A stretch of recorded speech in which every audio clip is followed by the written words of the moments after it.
పువ్వు మనకి ప్రకృతి ప్రసాదించిన అందమైన గురువు. కొన్ని రోజుల జీవితమే అయినప్పటికీ మనకి ఎన్ని పాఠాలను నేర్పిస్తుందో. పువ్వును చూసి మనం ఏం నేర్చుకోవాలో తెలుసా? నిస్వార్థ సేవ. తన అందాన్ని, సువాసనని తన కోసం దాచుకోదు.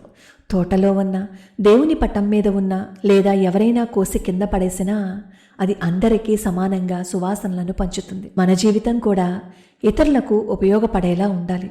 ఎలాంటి స్వార్థం లేకుండా మనకి ఉన్నంతలో ఇతరులకి సహాయం చేయటం, సంతోషాన్ని పంచటం అలవరుచుకోవాలి. కష్టంలోనూ చిరునవ్వు. ఎండైనా వానైనా చలైనా పువ్వెప్పుడు నవ్వుతూనే విచ్చుకుంటుంది.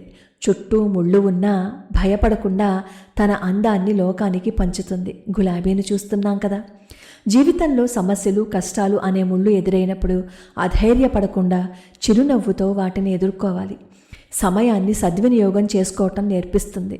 పువ్వు జీవితకాలం చాలా తక్కువ. ఉదయం వికసిస్తే సాయంత్రానికి వాడిపోవచ్చు. కానీ ఆ ఉన్న కొద్ది సమయంలోనే అది తన పరిమళంతో పర్యావరణాన్ని ఆహ్లాదకరంగా మారుస్తుంది. జీవితం చాలా చిన్నది. రేపటి గురించి అతిగా ఆందోళన చెందకుండా ఈ రోజు మనకి దొరికిన అవకాశాన్ని, సమయాన్ని పరిపూర్ణంగా, సంతోషంగా నలుగురికి ఉపయోగపడేలా జీవించాలి. అహంకారం లేకుండా ఉండడం నేర్పిస్తుంది.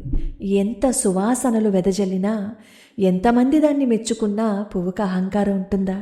పూజకి పనికొచ్చినా చివరికి మట్టిలో కలిసిపోయినా అది ఒకేలా ఉంటుంది. మనం పువ్వు నుంచి నేర్చుకోవాల్సిందిదే. మనకి ఎంత పేరు, ప్రతిష్టలు, సంపద వచ్చినా తలబిరుసుతనం ప్రదర్శించకూడదు. ఎప్పుడూ వినయంగా, నమ్రతతో ఉండాలి. పువ్వులా బతకటం అంటే ఉన్న కొద్ది కాలంలోనే మన వ్యక్తిత్వపు సువాసనలని లోకానికి పంచాలి. రూపం అంతగా ముఖ్యం కాదు, కానీ మన గుణం మాత్రం చాలా ముఖ్యమని పువ్వు నిరూపిస్తుంది. మనం వెళ్ళిపోయినా మన మంచి పనుల రూపంలో మన జ్ఞాపకాల సువాసనలు ఈ లోకంలో నిలిచి ఉండాలి అని పువ్వు మనకి నేర్పిస్తుంది. ఏ పుష్పాన్నైనా భగవంతుడు స్వీకరిస్తాడు ప్రేమతో ఇస్తే. మరి మనమే ఒక పుష్పంలా మారి భగవంతుడి పాదాల దగ్గరికి వెళ్తే అనుగ్రహించడంటారా? చెప్పండి. ఎలా ఉంది? బాగుందా? కింద కామెంట్ చేయటం మాత్రం మర్చిపోకండి.